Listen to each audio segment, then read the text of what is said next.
Hello! Salut le mec en or! J'espère que tu vas bien. Donc là, aujourd'hui, nouveau live avec un magnifique coucher de soleil. Donc là, tu vois, on dirait que je suis un petit ange. Donc voilà, une belle journée encore aujourd'hui. Et aujourd'hui, j'aimerais te poser une question un peu piège. Est-ce que tu crois que le fait de passer l'aspirateur, par exemple, ça peut être un acte d'amour? Donc, est-ce que tu penses que ça peut être vraiment une belle preuve d'amour, passer l'aspirateur ou faire la vaisselle ou sortir la poubelle?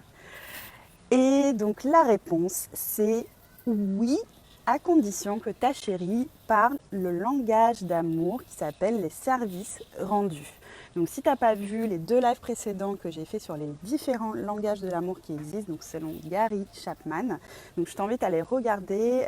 Donc hier, on a parlé du langage d'amour qui s'appelle les moments de qualité. C'est quand ta chérie, en fait, elle a besoin que tu passes vraiment le moment avec elle, uniquement avec elle, sans ton téléphone, etc.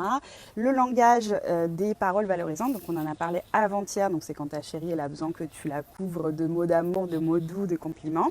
Et aujourd'hui, en fait, on va parler de type de femmes, donc pour qui les mots n'ont pas cette importance-là. Donc c'est un peu l'inverse, en fait, des femmes qui sont paroles valorisantes, en fait, qui ont besoin de tout le temps des compliments, des mots doux, des mots d'amour. Les femmes dont le langage d'amour et les services rendus, en fait, c'est tout l'inverse. Donc, elles s'en foutent de tes mots. Donc, en fait, tu as beau à lui dire 1000 fois par jour je t'aime, je t'aime, je t'aime. En fait, elle, ça va pas lui parler tant que tu n'as pas prouvé ton amour par des actes. Et donc, en fait, ces actes, ça peut être tout n'importe quoi. Donc, ça peut être donc les tâches ménagères. Donc, on en a parlé. Donc, passer l'aspirateur, faire la vaisselle, faire les courses, s'occuper des gosses tant qu'elle est fatiguée. Mais ça peut être également des choses comme, par exemple, lui préparer un petit dîner romantique quand tu rentres du boulot, lui faire couler un bain chaud également quand tu rentres après une réunion fatigante et stressante, ou lui préparer un petit déjeuner au lit.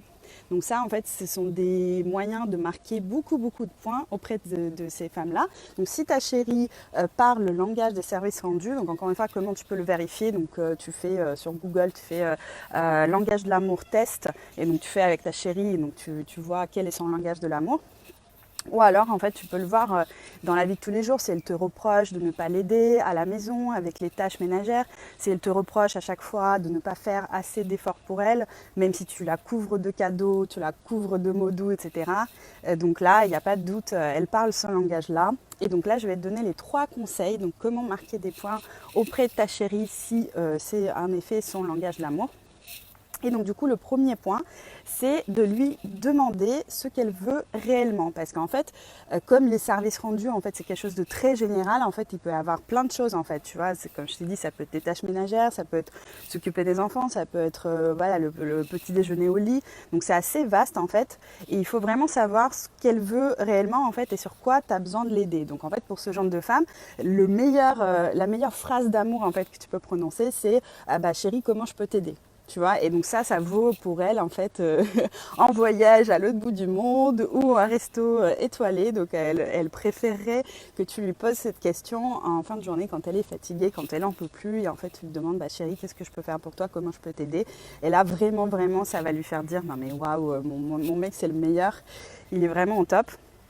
Donc il faut lui poser la question, donc comment tu veux l'aider. Et généralement ce genre de femme, il faut vraiment, quand elle te dit ce qu'elle veut, bah, il faut le faire. C'est-à-dire que par exemple si, je sais pas, elle t'a demandé de t'occuper des courses, donc pour un dîner avec des invités. Et en fait tu t'arrives au supermarché, et en fait tu vois que sur la liste de courses c'est marqué 13 citrons. Et tu te dis mais c'est con en fait, pourquoi on a besoin de 13 citrons? Mais c'est bête en fait, je vais en acheter que 3.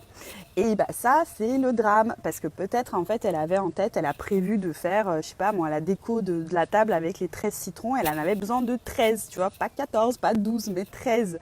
Et donc si en fait tu prends l'initiative de te dire bah non en fait c'est débile, je vais pas faire ça, bah du coup pour elle ça peut être vraiment le drame, et ça va te faire perdre des points, ça va être vraiment la crise. Donc évite de ce genre de choses. Donc si vraiment donc si ta chérie elle parle ce langage-là, et si elle t'a réellement demandé quelque chose, bah fais-le de la manière qui lui plaise en fait, vraiment pour lui faire plaisir. Deuxième conseil, donc une fois que tu as compris ce qu'elle veut vraiment, c'est de le faire avant qu'elle ne te le demande. Donc si par exemple tu as compris que pour elle c'était important, je sais pas moi, tous les week-ends, faire une petite sieste un samedi après-midi, que tu t'occupes des enfants si vous en avez, parce qu'elle est crevée, ben c'est qu'elle en a vraiment besoin et que tous les samedis après-midi tu lui proposes ça. Donc sans forcément qu'elle ait besoin de te le rappeler à chaque fois. Donc si tu as du mal à t'en souvenir, bien évidemment, ton meilleur ami, c'est ton téléphone, ton smartphone. Donc tu notes tout.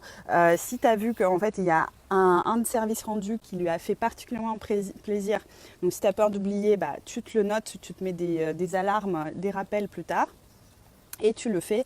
Et là, je te garantis, c'est la meilleure manière de marquer des points. Si tu fais quelque chose pour elle, qui compte pour elle, avant qu'elle ne le demande et sans qu'elle ait besoin de te le demander, là, en fait, c'est vraiment pour elle, ce sera la preuve d'amour ultime. Et je te garantis qu'elle va, elle va te le redonner avec une puissance bien plus supérieure. Donc, c'est vraiment... c'est tout bénef pour toi. Donc ça, c'était le deuxième conseil. Et donc le troisième conseil, c'est plutôt une erreur à ne pas faire. Donc avec ce genre de femme, donc si ta chérie parle ce langage d'amour, il faut surtout éviter à manquer à tes promesses et à tes obligations. Je m'explique. Donc si par exemple tu as le moindre doute que tu ne peux pas faire quelque chose, il faut éviter de le promettre. Parce qu'en fait, encore avec une femme qui parle le langage d'amour, des paroles valorisantes, si tu lui as promis quelque chose et tu ne l'as pas fait, encore tu peux te rattraper avec des petits mots en étant tout mielleux, en disant « Ouais chérie, je suis vraiment désolée, etc. » Donc tu la couvres des mots doux, des compliments et c'est bon, elle t'est pardonnée. Avec les femmes qui parlent le langage d'amour des services rendus, là je te garantis que tu es cuit à vie. Donc c'est vraiment foutu. Donc si tu as promis quelque chose, donc si tu peux pas faire quelque chose, ne le promets pas. Si tu as promis quelque chose, fais-le.